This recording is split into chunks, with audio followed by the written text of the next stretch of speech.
ছাগলের পেশাব যদি থাকে, সেই জায়গা যদি শুষ্ক হয়ে যায়, সলাত আদায়ের উপযুক্ত হয়, তাহলে ওই পেশাবের কারণে আপনার সলাতের কোনো সমস্যা নেই। তিনি আদেশ করলেন ছাগল বাঁধা জায়গায় সলাত আদায় করো। তিনি বললেন উট বাঁধা জায়গায় সলাত আদায় করো না। তা ছিল সতর্কবাণী। উট ভয়াবহ প্রাণী, এই জন্য কবরস্থানে সলাত আদায় করা কঠোরভাবে নিষেধ। জানাজার সলাত কবরস্থানে এমন জায়গায় আদায় করা যাবে না যেখানে কবর আছে, বা সলাত শুরু করলে কবর সামনের দিকে হবে। আল্লাহ তাআলা বলেন ওয়া আনাল মাসাজিদা লিল্লাহ, পৃথিবীর মানুষ মনে রেখো, নিশ্চয় মসজিদ সমূহ আল্লাহর ঘর। তোমরা আল্লাহর ঘরে অন্য কারো ইবাদত করো না।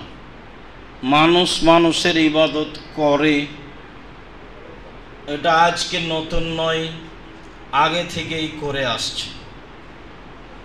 মানুষ জিনকে মানুষকে আল্লাহর স্থানে সম্মান দিয়ে কথা ও কর্ম বাস্তবায়ন করে থাকে, যা আল্লাহকে খাটো করা হয় বলে আমরা একাধিক দিন অবগত হয়েছি।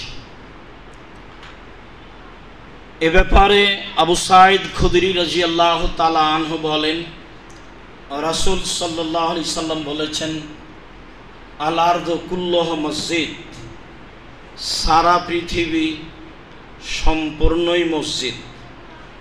সারা পৃথিবীর সব জায়গাতেই সালাত আদায় করা যায়, ইল্লাল মাকবারা আল হাম্মাম, তবে কবরস্থানে যায় না এবং গোসলখানায় যায় না। কোনো কারণে নিরুপায় কেউ, সেটা ভিন্ন কথা। তবে রাসূল সাল্লাল্লাহু আলাইহি সাল্লাম সারা পৃথিবীকে মসজিদ বলে ঘোষণা দেন। অবশ্যই মানুষ মসজিদে সালাত আদায় করবে, এ কথাই ঠিক। সময়ের গতিতে পৃথিবীর যে কোনো স্থানে সালাত আদায় করবে। সাথে সাথে কবরস্থানে সালাত আদায় করা কঠোরভাবে নিষেধ। জানাজার সালাত কবরস্থানে এমন জায়গায় আদায় করা যাবে না যেখানে কবর আছে, বা সালাত শুরু করলে কবর সামনের দিকে হবে, এমন জায়গায় সালাত আদায় করা যাবে না। কেন? জাবের রাদিয়াল্লাহু তাআলা আনহু বলেন, আল্লাহর নবী বলেছেন, লা তুসাল্লু আলাল কবুরে, পৃথিবীর মানুষ তোমরা কবরের উপরে সালাত আদায় করো না। ওয়ালা তুসাল্লু ইলাইহা, আর কবরের দিকে মুখ করে সালাত আদায় করো না। অন্য এক বর্ণনায় এসেছে, ওয়ালা তুসাল্লু বাইনাল কবুরে, কবরের মাঝে সালাত আদায় করো না। যেসব মসজিদের ভিতরে কবর আছে সেসব মসজিদে সালাত আদায় করা হারাম, না জায়েজ। সেসব মসজিদে সালাত আদায় করা যাবে না, যাবে না, এটাই চূড়ান্ত। যেসব জায়গায় সালাত আদায় করলে সামনের দিকে কবর আছে প্রমাণ হয়, সেসব মসজিদেও সালাত আদায় করা যাবে না।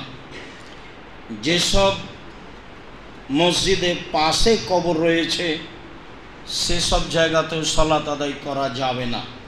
তবে কবর যদি নিজস্ব জমিতে হয় আর মসজিদ যদি অক্ষ হয়, তাহলে মসজিদ ও কবরের মাঝে একটু অতিরিক্ত প্রাচীর থাকতে হবে, যেটা মসজিদের দেওয়াল থেকে ভিন্ন, যেটা কবরের ঘেরা থেকে ভিন্ন।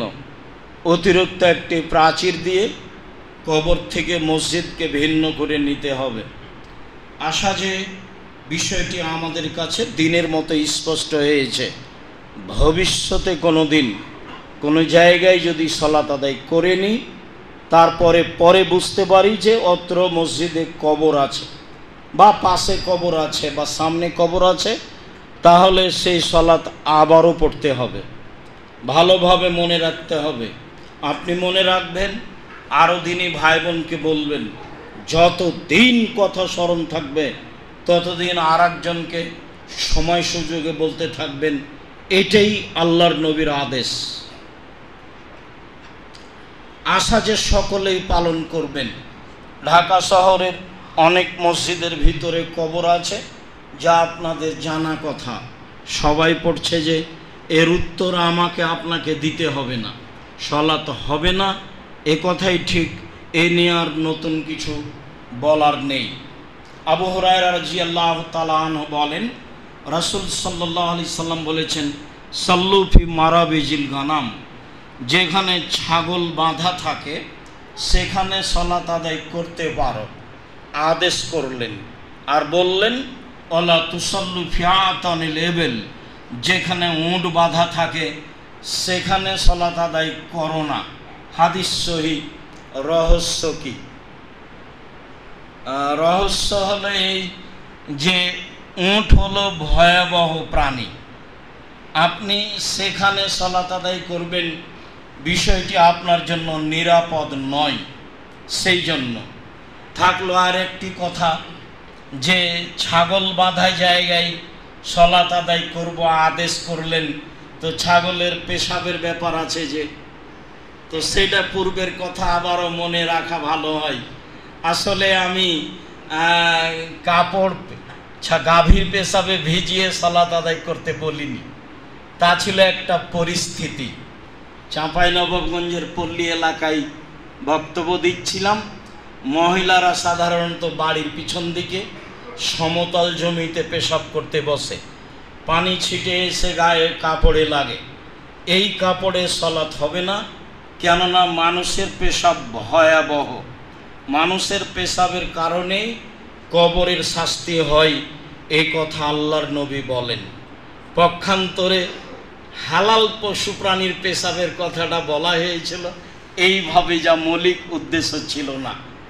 একাধিক হাদিস রয়েছে যে আল্লাহর নবী ওই লোকগুলোকে বললেন, যাও তোমরা সাদাকার উট যেখানে বাঁধা আছে ওখানে যাও, ওখানে থাকো, উটের দুধ খাও, পেশাব খাও। তা ছিল ওরানা ওকাইল গোত্রের লোকেরা। ওদের মদিনার আবহাওয়া অনুকূলে হয়নি, পেট ফুলে গেছিল। তখন তিনি তাদেরকে উটের পেশাব খেতে বলেছিলেন আর দুধ খেতে বলেছিলেন, যাতে তারা ভালো হয়ে গেছিল। অবশ্যই অপবিত্র হলে পৃথিবীর এত বড় মানুষ খেতে বলতেন না। হাদিস বুখারী মুসলিম। বিবেচনার সুযোগ মানুষের নেই, সুযোগ বিবেচনা করতে হবে না, দাম নেই, যা আছে তাই। যেখানে এরকম ভাবা যায় সেখানে ভাবতে হবে, এখানে নয়। তারপরে তিনি বললেন, ছাগল বাঁধার জায়গায় সলাত আদায় করো। তার মানে ছাগলের পেশাব যদি থাকে, সেই জায়গা যদি শুষ্ক হয়ে যায়, সলাত আদায়ের উপযুক্ত হয়, তাহলে ওই পেশাবের কারণে আপনার সলাতের কোনো সমস্যা নেই। তিনি আদেশ করলেন, ছাগল বাঁধা জায়গায় সলাত আদায় করো। তিনি বললেন, উট বাঁধা জায়গায় সলাত আদায় করো না। তা ছিল সতর্কবাণী। উট ভয়াবহ প্রাণী, এই জন্য। সম্মানিত দিনী ভাই বোন, আমরা সলাতের জায়গা হিসাবে সতর্ক হচ্ছিলাম কিছু কথা।